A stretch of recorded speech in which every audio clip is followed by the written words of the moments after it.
And I'm opening the waiting room.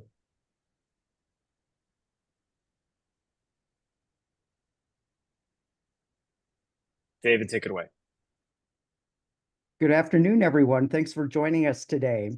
My name is David Medina, and I am the COO and co-founder of Results for America. And we're proud to be hosting today's session with our partners, the U.S. Conference of Mayors and Bloomberg Philanthropies. Today, we're excited to dive into two key components of a successful infrastructure strategy: community engagement and workforce development. This session will highlight how to gather and incorporate community input into your infrastructure projects, and how to develop and implement related workforce development initiatives that empower and strengthen communities through project labor agreements, apprenticeship programs, and more.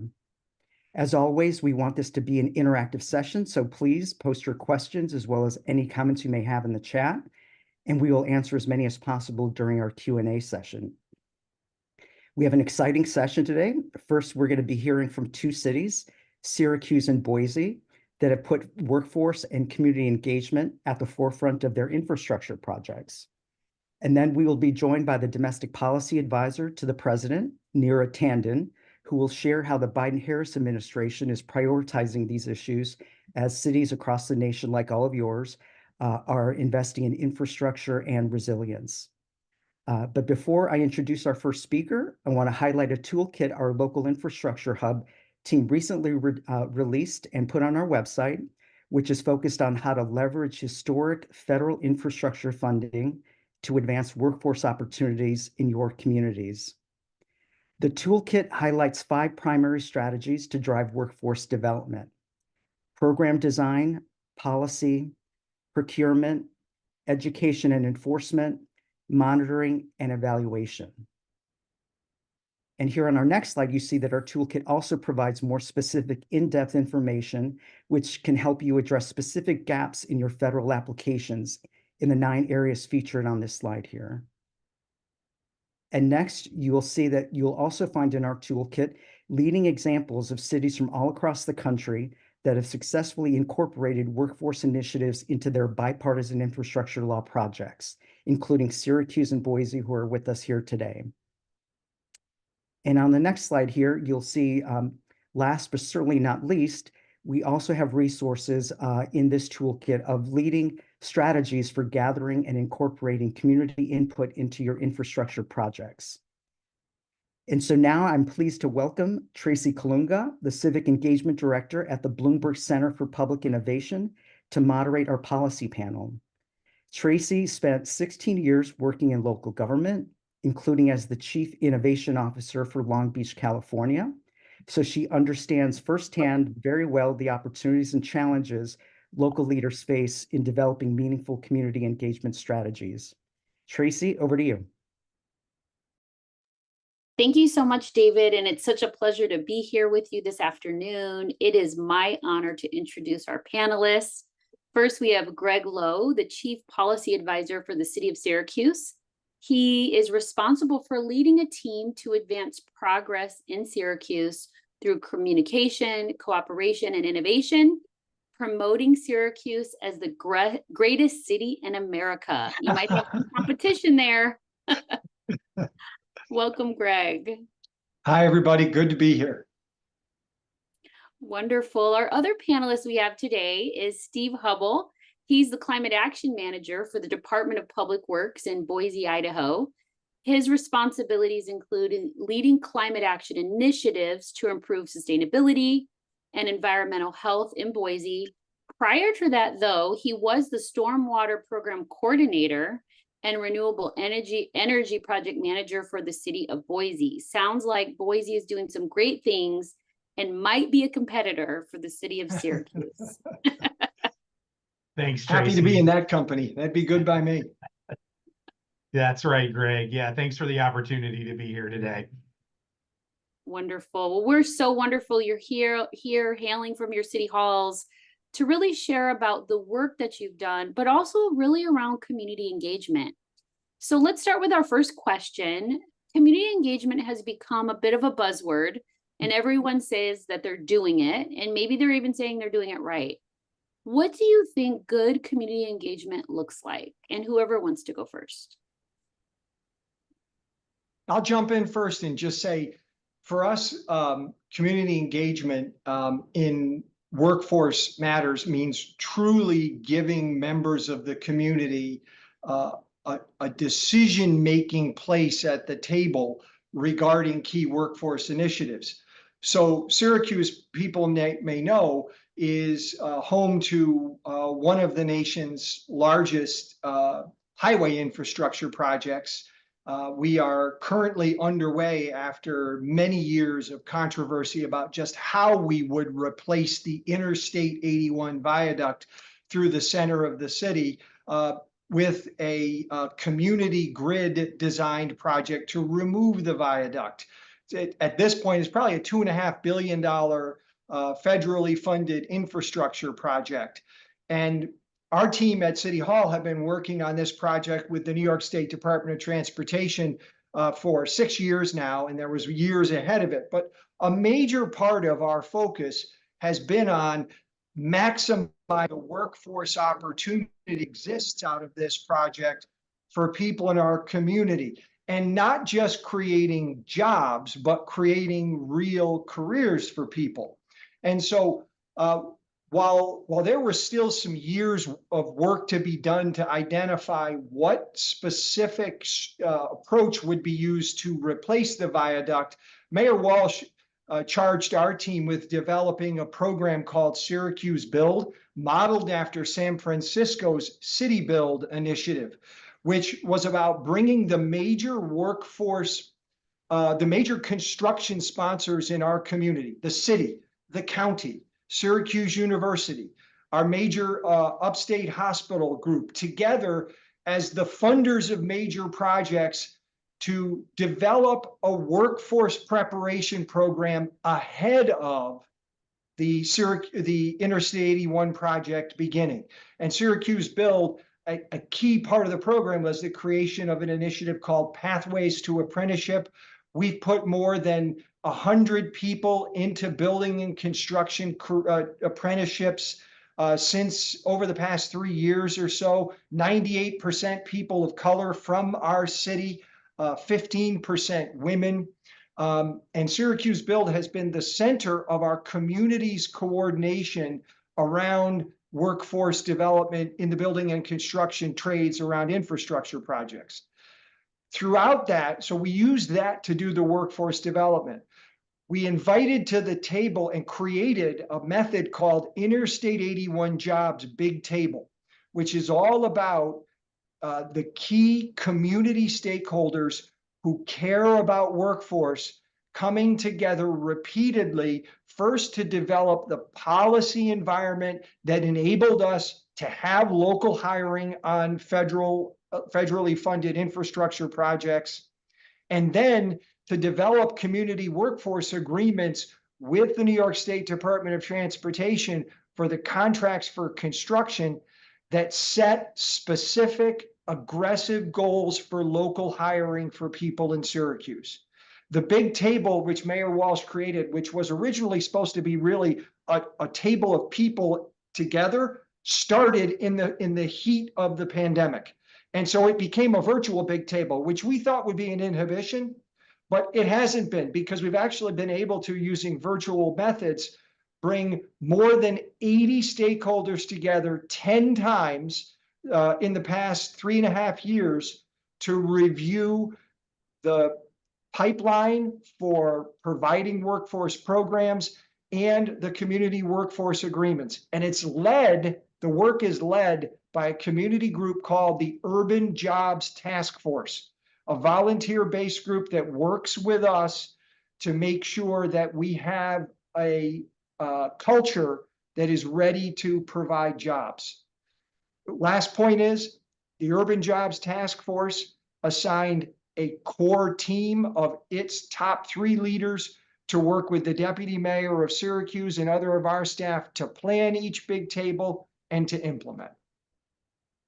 Greg, this is so impressive. Thank you Yeah. for sharing. I love what you talked about, that 98% people of color, 15% women. And my guess is this urban jobs task force, maybe prior to the pandemic, could have been a advocacy group, right? But what the city, it sounds like, has done is built a bigger table where these groups can now sit with the city and start to negotiate opportunities and jobs for people. You described Phenomenal. UJTF right. They are an advocacy group, and often they have been at odds with major employers, with local governments, with state governments. And we were able to sort of flip the table. So now UJTF and the New York State DOT literally work together to establish and report on the workforce progress. Phenomenal, phenomenal. And it sounds like the local infrastructure was a great way for these groups to come together, where maybe previously they were adversaries. Now they're working in tandem. They This are. is so exciting. Well, good. Yeah. Well, let's go over to Boise. Let's hear what they're working on. Well, thanks, Tracy. Just focusing on community engagement specifically, I think it's one of those things that's sort of good community engagement, I think, is a lot like good leadership. It's hard to describe, but you know it when you see it. So there's a couple of themes for us that stand out. Inclusivity, transparency, and sustainability are the ones I wanted to touch on today. So for inclusivity, we're thinking about participation from a broad swath of community members and stakeholders. We're trying to do our best to remove obstacles to their participation, so to make sure that everybody has a voice and a seat, an appropriate seat and representation.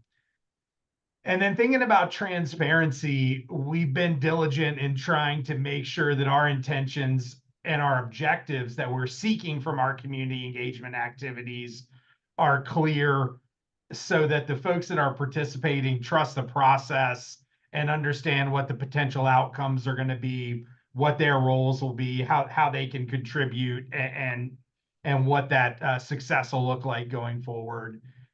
And then for sustainability, and I think this is particularly important with groups that perhaps haven't engaged as much with government historically, is just trying to establish long-term relationships, because this isn't a one-time endeavor, and it really has a spectrum across numerous activities. Steve, that is just, again, you made some really great points there around process, long-term relationships. Let's hang out in Boise a little bit longer. Tell us about some specific practices your government uses to ensure community engagement. I think, like many cities across the US, there's a distrust in government. There's this national conversation happening. I believe cities have this unique opportunity to really broker between city government and our local community residents. So what are some specific examples you can give us? Yeah, thanks, Tracy. Let me start with a little bit of setup about our community engagement team. So technical practitioners like myself are supported by an in-house community engagement team with significant staff working in outreach, graphic design, all those sort of traditional skills that you would think of from those groups. But we've tried to really differentiate ourselves in that team by identifying some new areas of focus that are perhaps a little different. And a couple that I want to point out are language access. So we have a staff person specializing in that. We have a staff person specializing in accessibility, and then also a focused staff person for neighborhood outreach, and also traditionally underrepresented groups. So in addition to normal responsibilities, having folks that are targeting each of those areas within their work. And then, obviously there's a whole litany of different practices that are going to vary based on the approach or type of feedback that we want to achieve. But we have really frequent engagement with neighborhood associations. That's been a really successful avenue when we're thinking about land development and construction and things like that are of interest to those groups. On some of our special initiatives, we'll take the time to do detailed community surveys, host focus groups, which are particularly relevant for long-term planning activities, where we can get initial input and then come back and test some ideas. over time. And then all that in addition to sort of the standard outreach activities that many of our communities undertake with social media, traditional media, and the like. Oh, this is wonderful, Steve. I hope that you're giving some great ideas to our fellow City Hall staffers on the call today. And we have some mayors here as well. Welcome, mayors. We're so happy you're here. Steve, I just want to highlight a few things that you said. Language accessibility continues to become a need in city halls. So that is a best practice that we here at the Bloomberg Center for Public Innovation attest to. Accessibility, really ensuring that there's accessibility for all types of humans living in our city, that neighborhood outreach, and then also the surveys and the focus groups. It's important to do co-creation and ideation sessions with our community residents. And it sounds like there's this circular approach where you're getting back to the community saying, we heard you in the focus group, now we're going to do this project together. So these are great examples. I'd love to go back and hear more about this workforce development strategy. You know, when I was working for the city of Long Beach, we oftentimes would go to the community and say, there's rising violence. How can we co-create solutions? There's illegal dumping. Let's work together, right? And over, the community would say, we know that's your issue, City Hall, but our issue is jobs. We want jobs for our young people. We need jobs for our families. We want to keep these young kids out of gangs and out of crime. And the way to do that is jobs. So, Greg, I heard you go off mute and you're laughing. Tell us about your workforce development strategy and how you've connected that with your local infrastructure work. I think Syracuse Build is really our great initiative on that front. And I think the important reason Syracuse Build works is because of the stakeholders and community partners that are at the table. So I touched on Syracuse Build a little while ago before I talked more about Big Table. The premise of Syracuse Build from the beginning, based on how successful they were in San Francisco, was first to make sure we had at the table those who are sponsors of major construction projects. Why? Because they have checks to be written and ideally could convene at the table with us a next key component of workforce success, organized labor. And so Syracuse Build has had strong participation from its inception with all of the members of our building and construction trades organizations who have become active partners in the Syracuse Build program. And as we started to construct Syracuse Build, the other component was community organizations. In this case, I mentioned earlier, like Urban Jobs Task Force, who held us to account throughout that we were actually building a structure that would lead to local job creation. And we're seeing that through the data that I referenced to you earlier about the number of people landing, not just in short-term construction jobs, but in quality career apprenticeships in the city. And so that's been the way we've used Syracuse Build to say to our community, there are opportunities for you to experience prosperity as we bring in these major infrastructure projects to Syracuse. One benefit I'd note for communities, and one of the things we think has helped Syracuse, is because we had the structure in place for Syracuse Build, going back to 2020, when we really first succeeded in getting the first classes going. When Invest in America brought to Syracuse opportunities in chips and semiconducting, as Boise has experienced, we had a ready-made, provable workforce program with community partners at the table to demonstrate to Micron in particular that Syracuse was a city that could meet challenging workforce demands. Having that structure in place was critical for us to be able to be a strong partner with our county and with the state in achieving the Biden-Harris administration's goals of semiconductor manufacturing at large scales here in the US. And that's happening just north of our city in Clay, and construction on that project is underway. We don't think without a Syracuse Build structure in place, which we had started back in 2018 actually had in the field in 2020 that in 2022 and 2023, when semiconducting opportunities were emerging, that Syracuse would have been as attractive a candidate. Unbelievable. Unbelievable. So 2018, you started some of the pre-planning, Yeah. putting that structure together, those relationships, those partnerships. 2020 was the catapult, and now here we are in 2024 seeing the outcomes of that investment. I think that's important for cities to also see that when you start planning these initiatives, you have to have the 5-year, 7-year, and 10-year strategy in place. Tell us, Greg. I feel like I'm preaching to the choir. No, I think you're so right, because I mean, the reality is community engagement is hard.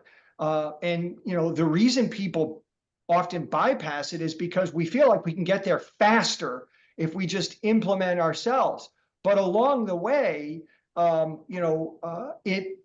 so when you bring this, that range of community partners around the table, that's why it took us 2.5 years just to get Syracuse Build up and running and operating, create a job. And I can tell you, many on the call may experience this. Mayor Walsh would stop in my office and the deputy mayor's office many times in 2019, in 2020, asking, how many jobs have we delivered yet on Syracuse Build? What do I need to do to help you get there faster?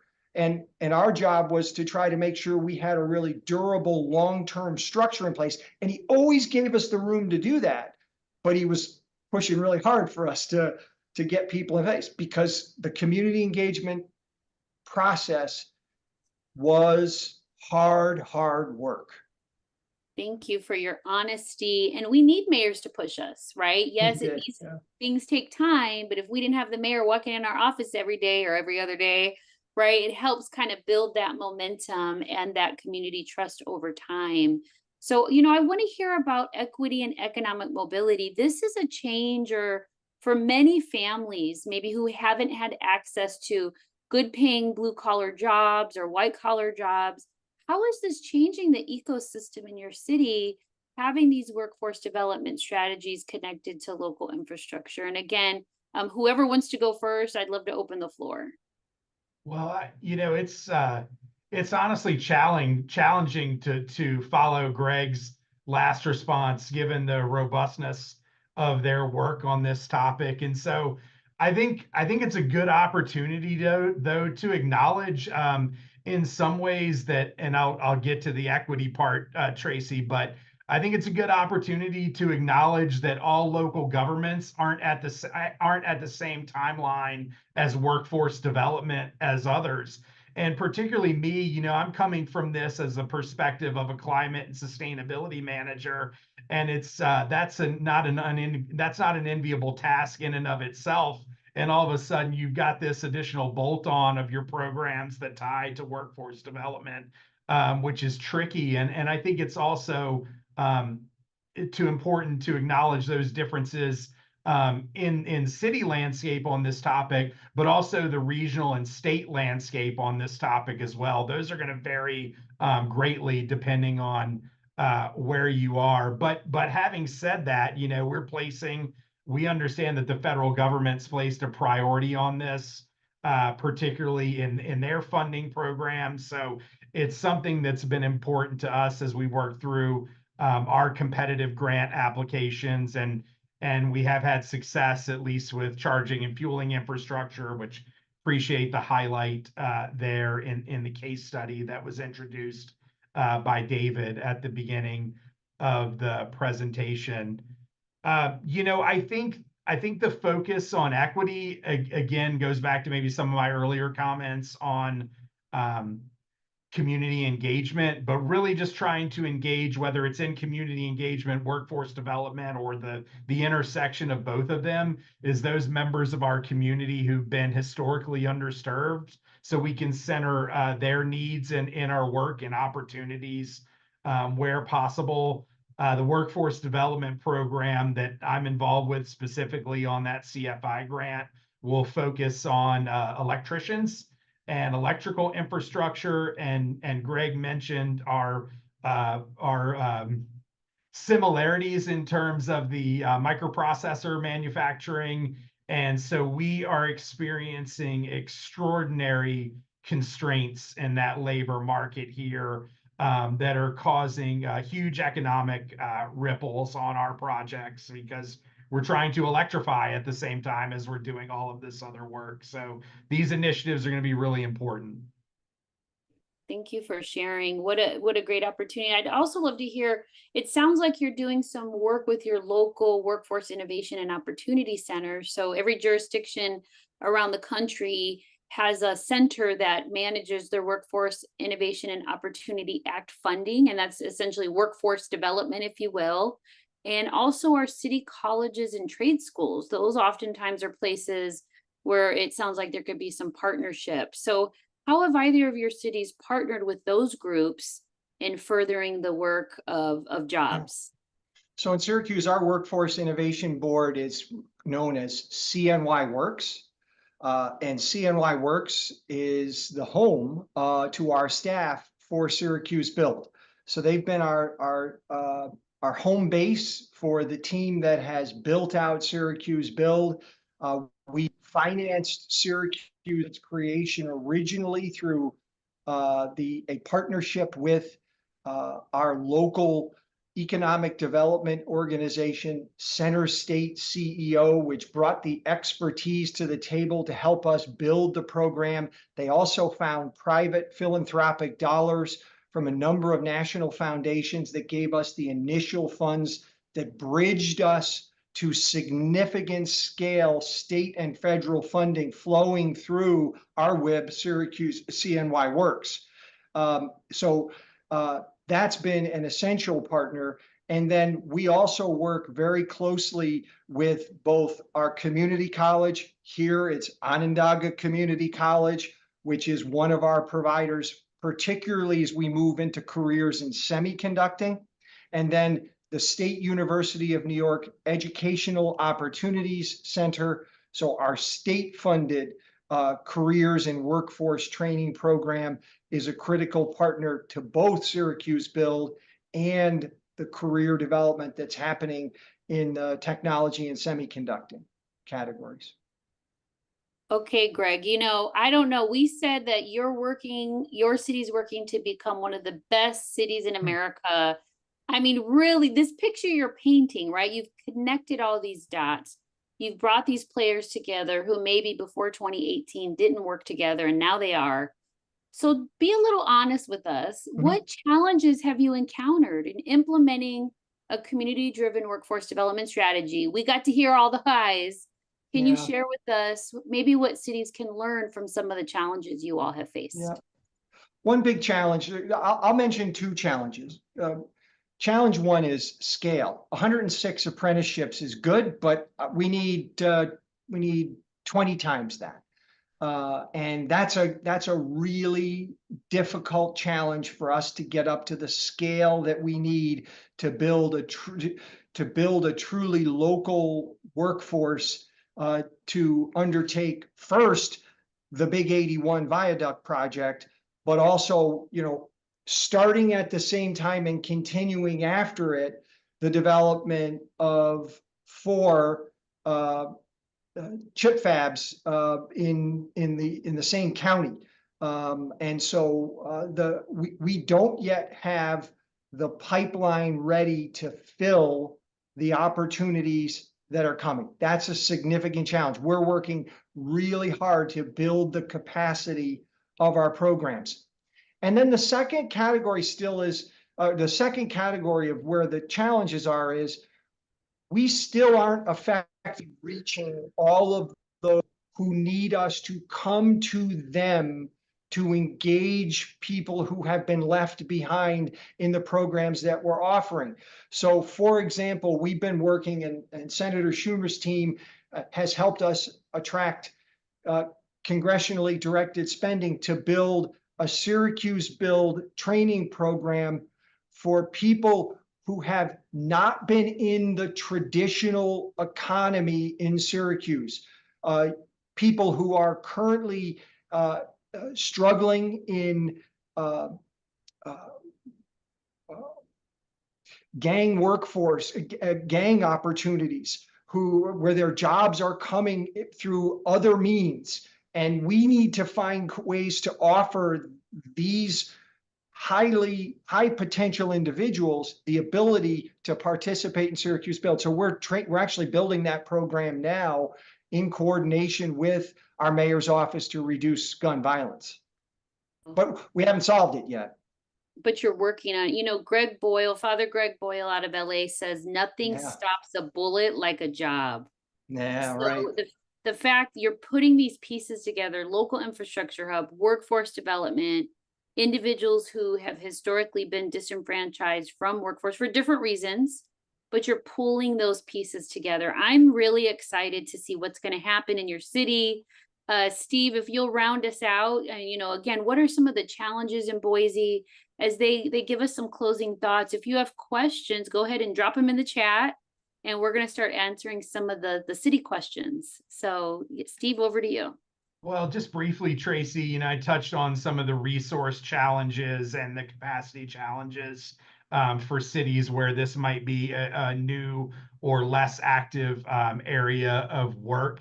And then I think one other challenge we've seen interestingly in our organization is the prioritization of our efforts for workforce development within our own organization versus workforce development needs in the community. I think ultimately, selfishly, we're having staffing challenges within our own organization. So we think about those and how we can support those because they're they're closest to home for us. But obviously, the workforce development on the community scale has a much broader and significant impact and something that we can't ignore. So we're hopeful to find ways to align those efforts in mutually beneficial ways. Great. Thank you so much for sharing, Steve. Over there in Boise, Idaho, we have some questions for both of you. Let's see. Richard Diaz from Milwaukee commented, I love that Greg mentioned the highway project. Can we share more about other jobs, apprentices that have been placed? So what are some other areas where apprentices have been placed? Also, which building trade apprenticeships? I imagine the laborers were one, but were there others? Yes. First, building trade apprenticeships, major opportunities and strong participation from carpenters, from the steam fitters and plumbers unions, painters unions, and yes, laborers, of course, which have a critical role in these kinds of transportation-related infrastructure projects, are also active participants in creating job opportunities for people in these projects. We know that there are other jobs occurring, but I don't have data yet, and we're still the Syracuse build, or the Interstate 81 viaduct project itself, is in the early stages of its construction, but we know it will create significant spin-off jobs in our economy from the massive influx of people who will be working on the projects. And we expect that to be continuing for the next 5 to 7 years. That'll be in service industries. Obviously, we anticipate, and many industries that support all of the construction trades. Wonderful. And just adding on to that piece, Greg, do you have a partner, whether it be the university or economic development, that's going to help you track these outcomes and outputs from this long-term investment? New York State DOT is currently working with us as our big lead on the data management and tracking, and we feel really good about the way New York State Transportation Commissioner Marie-Therese Dominguez has structured her team to provide a public-facing regular reporting on jobs progress in Syracuse, particularly, I will say, as it relates to those on the specific contracts that DOT is letting. And then our partner, Center State CEO, which I referenced earlier, which is our local economic development organization, effectively our Chamber of Commerce and workforce development partner, does does additional jobs tracking information. Wonderful. Thank you. Thank you for sharing. Steve, if I don't know if you wanted to add there, we also have some questions coming in.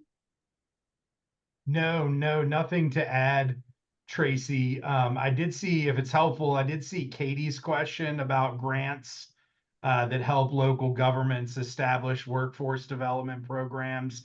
So I can just mention the one that I'm most familiar with is the EPA has some workforce development grant opportunities that were of interest to us. So the big portion of our operation is focused on water renewal, or what's historically referred to as wastewater treatment. So, and we're doing some really advanced work in that space here. And so that funding source has been of specific interest to us. And then it looked like there was a quick follow-up on that about the receipt of competitive funds. And so I guess if it didn't come through in my earlier response, but the city did receive funding for EV charging through the Charging and Fueling Infrastructure Program, which is a federal highway administration competitive grant. And so workforce development was a required program element to achieve funding. And so we do have a portion of that funding source that will support workforce development. We're still in the application, or excuse me, the agreement phase with FHWA. So haven't started yet, but hopefully some accomplishments to report as we get moving forward. Wonderful. We appreciate that. I feel like you read my mind. I literally was going to ask you those questions. Katie from Rapid City and Liz from Louisville, they were tag teaming over there in the chat. Also, could you share with us, Steve, where could we learn about this work? Are you partnering again with a university or a entity that's going to help you capture the data as you report back out to your community?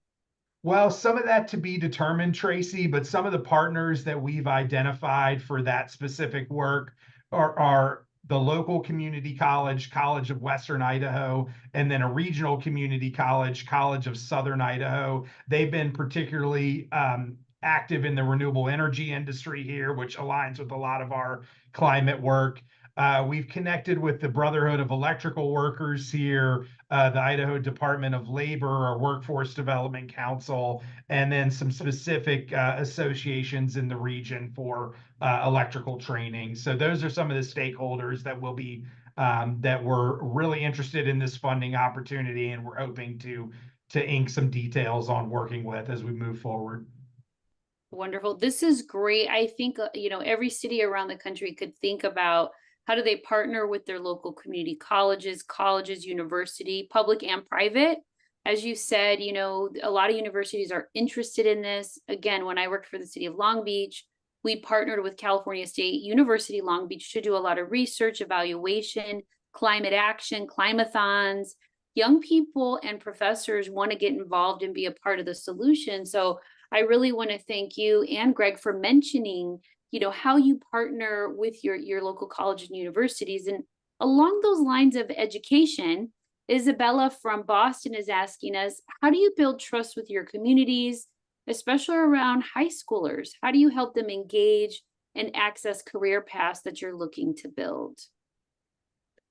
So our school district it's the Syracuse City School District. And so it is an independent city school district with its own board, own elected board. Budget flows through the city, but it's fully funded through its own, through city taxes and state government funding. It operates a very successful career and technical education program with more than 60 different fields of career training, including a number of careers now in new technology careers in semiconducting, which is a market like Boise. We're trying to learn how to make sure we meet the workflow demand that is being created by the federal government's investment in semiconducting in the United States. The school district's team in career and technical education is one of our critical partners in the Interstate 81 Jobs Big Table Initiative. They are always there at the table learning how they can get more people started in building and construction careers beginning in high school.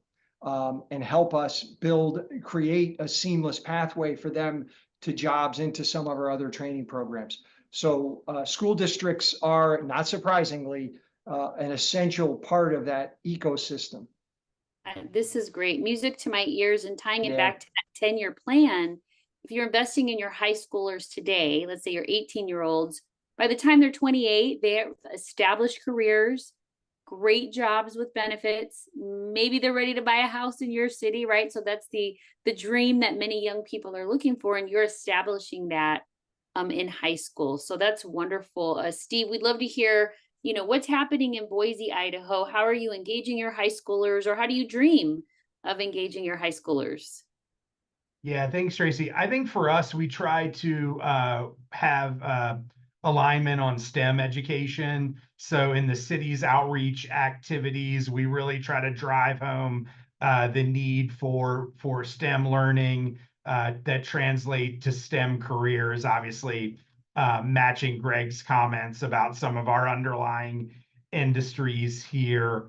And then something I'm particularly proud of that I hope will resonate with the audience today is a little off the workforce topic, but we have a Youth Climate Action Council that we host every year that I get to work with. So that's really inspiring and helps keep the big picture in mind. But just one of my personal goals with that group is to really drive home the importance of public service. This is my 23rd year in local government, which it doesn't feel like it's been that many, but I just try to drive home to them how important public services at all levels of government. We really, really, really need good public servants and good, smart young people coming into these careers. Just phenomenal. I mean, this is music to my ears. You're thinking about today, you're thinking about tomorrow, you're thinking about the future of your city. It's such a great investment.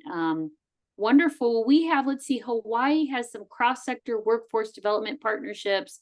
Good Jobs Hawaii, they're giving that as a resource. If there's other cities that want to share in the chat, resources or the work that you're doing that you want to help elevate here. But what else is on your mind as, we think about some closing thoughts, Greg and Steve, what is some other wisdom you want to impart upon these cities as they connect their green jobs with their workforce development? I'm calling, we want green and green. So when I talk to young people, as I travel around the country for the grant programs we manage, they're interested in making money. Okay, we care about climate and they care about money. So how do we connect the green with the green? And let's have Greg go first. You're on mute, my friend. I just saw that. Another of our key initiatives, which Steve made a reference to what's happening in Boise, is STEM education. For us, STEAM education, so science, technology, engineering, arts, and math. And our STEAM initiative is anchored by New York State's first regional STEAM high school to be built in downtown Syracuse at a formerly vacant high school building that was out of use in the center of our downtown for nearly 30 years, which we earlier this year began construction on a state-of-the-art. And it's the regional part I want to emphasize that we think is important to preparing even more young people for careers in technology and green economy, because while 60% of the students will come from our city school district, 40% of the seats in this high school, which will begin filling in September of 2025, will come from suburban school districts. And our key goal is to seize on the strength of our city's career and technical education programs, which offer far more opportunities than most of our suburban school districts can offer, not surprisingly. We just have the greater wealth of capacity in career and technical education. So we're going to put city school kids together with suburban school kids, which we think is really going to build a stronger community and a stronger workforce. It's a major push for us, and I'm really excited to say we're on track to open that school, new STEAM high school in the center of our city in September of 25. Okay, Greg, all eyes on Syracuse. We look forward to seeing the outcome of that project. Tell us, what about Boise? What's going on over there? What closing thoughts and wisdom do you have for us? Well, Tracy, when I think about that question from my seat, I think about the work that our city and many cities do to plan what's ahead in our climate future. And I think historically we've thought a lot about the what and the when that we need to do for climate, but we haven't always thought as much about the how. So one initiative we're thinking about here is how we tie that how specifically around workforce development to all the significant amounts of work that we need to do to achieve our clean energy and climate action initiatives. And obviously, then that's going to help us on the back end to meet our overarching goals and themes that we've talked about with equity, with the economic benefits that climate solutions are going to bring to our communities. And so I'd suggest I'll close there. Wonderful. Thank you both. Well, this has been very inspirational. I am, over the moon to hear what's happening in Syracuse and Boise, two different sides of our country, but really leading the way in our work. We look forward to following your work on LinkedIn and all the different websites you posted for us. So we look forward, and congratulations to both of you. You're public servants. You've committed your life to your cities and to your communities. I just want to commend you both and thank you for your time this afternoon. Wonderful. Well, without further ado, we have a guest with us from the Director of Domestic Policy Council from the White House. We're so honored she's joined us, Neera Tandon. She's going to be sharing a little more about the federal work together and answer some of your questions. So get your questions ready. And Neera, we're so welcome to have you. Over to you, my dear. Thank you. Thank you so much to Bloomberg and its partners. And I have known its phenomenal work with cities over many, many years. I know our cities are better places to work and live and better contributors to economic growth because of the phenomenal work Bloomberg has done. And so I just really happy to be here to answer questions and to just say thank you. I'll just say a few words about our overall strategy on ensuring that we're doing everything we can to create the vibrant local infrastructure hubs that are so crucial. Efforts like these are critical to ensure that communities across the country maximize the benefits of the investments we're making. Essentially, we have put a lot of resources on the table, but we know to fully reach the potential of those investments, it takes an incredible ecosystem. While we're incredibly proud of the investments we've made from CHIP to Bill to IRA, we know that it takes a lot of various partners on the ground to make change. And I guess our focus is fundamentally on ensuring that we have the workforce to truly take advantage of this moment. And what I mean by that is, as I've said, we don't have a workforce for these investments. We're not going to meet those goals. And so that's why for us, we have had a strategic approach to ensure that there are various pathways to success here. Special to all of this is the president's belief that you should not have to go to college to have a middle-class life, to have true opportunity, to have real growth. And so that is why we are proud of the various efforts we've made. Sector strategies, registered apprenticeships. We're going to have more registered. We have ensured that we have significant new investments in the budget on career technical education. I know Bloomberg has been really innovating in that space. And then, of course, supportive services like childcare and other ways that we make it easier for people to be good workers. So while we haven't received the workforce dollars we wanted from Build Back Better, other initiatives, we have truly focused on registered apprenticeships regardless. Paying, we're proud of the wages that they're paying. We're really proud of the work we've done on care. Our care executive order, which is really also focused on fundamentally supporting care work and allowing workers to be to have the support they need. And then a whole range of other investments. But we also know local leaders are vital to maximize the investments we've made. We want to be good partners with you, and we want to make sure that that we use this moment in time where we're putting federal resources on the table with smart strategies around workforce so that we could actually ensure that every community can take part in these jobs. Every community has access to these high paying jobs, high wage jobs, that people these jobs have not been traditional for them are still have access. I mean, this is a moment where we can leverage these investments to provide opportunity for communities that have sometimes been left behind in the investments we make. So with that, I will turn it back to you, and happy to answer any questions. That's great, Neera. David Medina from Results for America. Great to see you, Neera.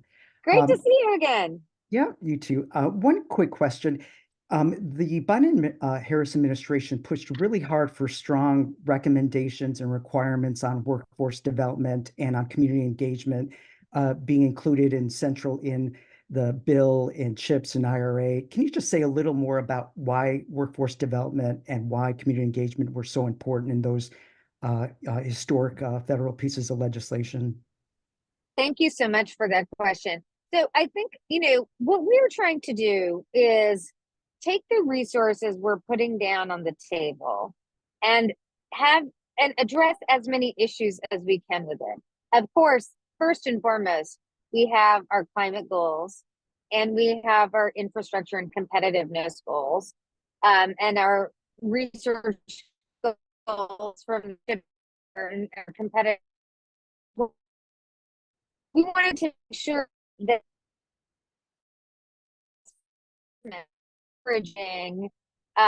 ensuring that we have the workforce that we need, and bringing, as I said, people who haven't come to the table, who haven't been in jobs, really making sure people who are receiving these dollars are thinking strategically about investments. And so when a bill in upstate New York and thinks through its partnerships with unions, but also thinks through its investments in childcare to make sure it has the workforce.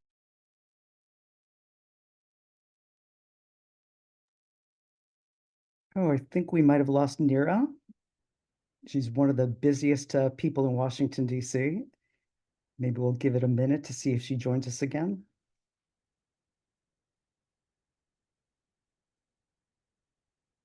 Thanks to all of you for being a part of this important discussion today. I think we wanted to invite Neera. She and the administration are such big proponents, advocates for embedding workforce development and community engagement in all of these big historic once-in-a-generation laws. So we thank you all for being with us today, and we'll just give her another minute to see if she joins. In the meantime, maybe we'll run our poll to start getting some of your sentiments. We'd love to hear what kind of support you all need for community engagement. So we'll run our poll while we're getting Director Tan back. Yep, and there's Neera. Neera, you're back with us. Can you hear us, Neera?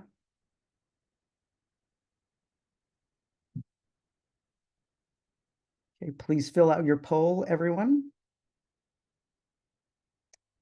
Neera, I don't know if you can hear us. We can't hear you.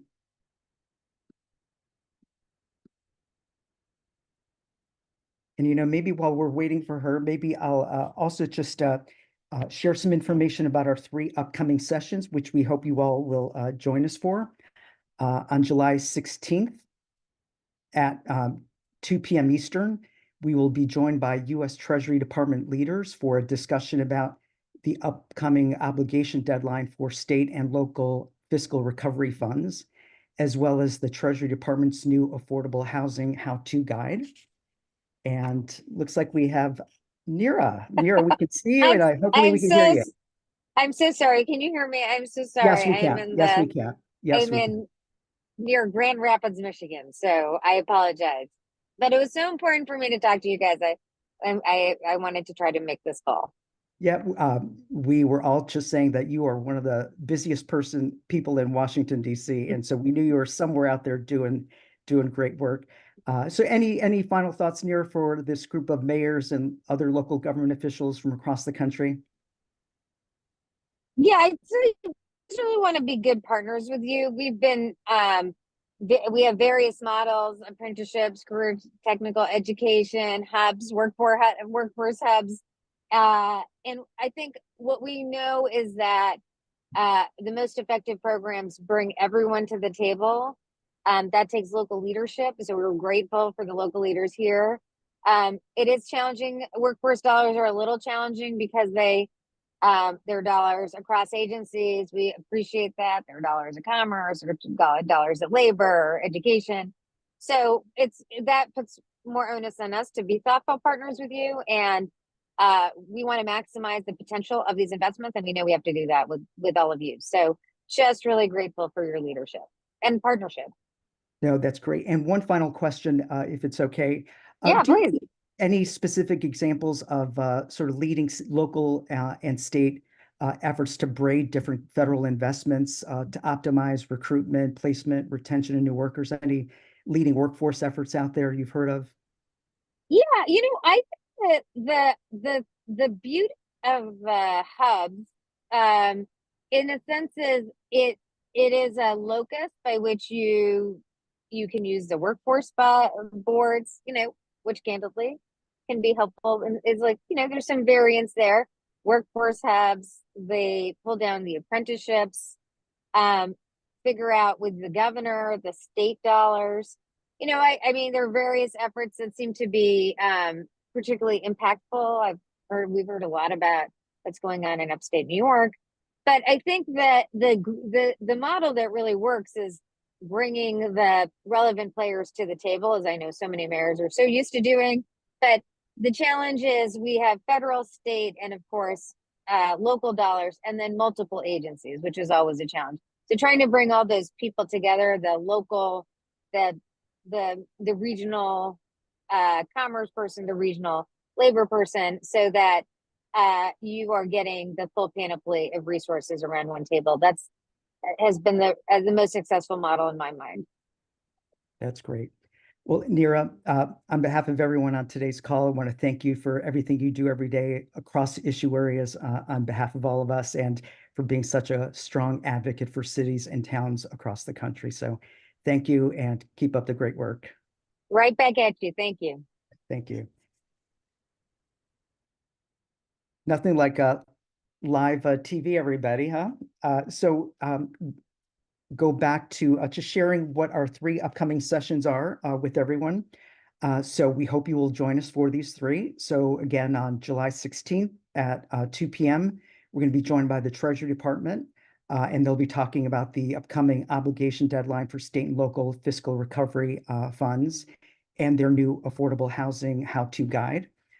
And then on July 23rd at 2 p.m., we'll be hosting a session on how municipalities can access digital equity funds, since we expect the Digital Equity Competitive Grant Program, NOFO, to be released in the next couple of weeks, so don't miss out on that one. And then the next day, on July 24th, we'll continue our conversation about how to close the broadband gap. So we are picking our topics and picking the dates for them based on feedback from all of you and based on the deadlines coming out of Washington, D.C. And we hope you find them all helpful. So thank you for being with us today, and hope to see you next time. Thanks all.